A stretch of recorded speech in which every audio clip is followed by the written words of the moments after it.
I got this chain come along. Got the heat gun propped up. Getting somewhere with it. Had to build this little pulling plate. If you use a ball bearing, it will get you 100% centered on the shaft, so you know you're pushing out concentric.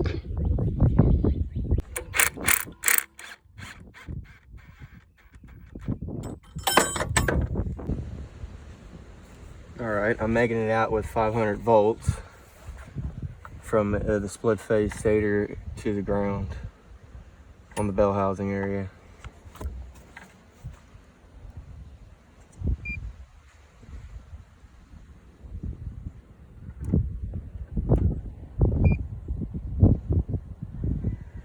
Passes a Megger test. So now we got the exciter stator coil, exciter rotor coil, rectifier plate, AVR module, voltage regulator module. It puts out a varying current flow through the exciter stator, and that's going to modulate the flux magnitude to the exciter rotor. Depending on the wattage flowing through the stator is going to depend on how much AC current is going to flow through our rotor.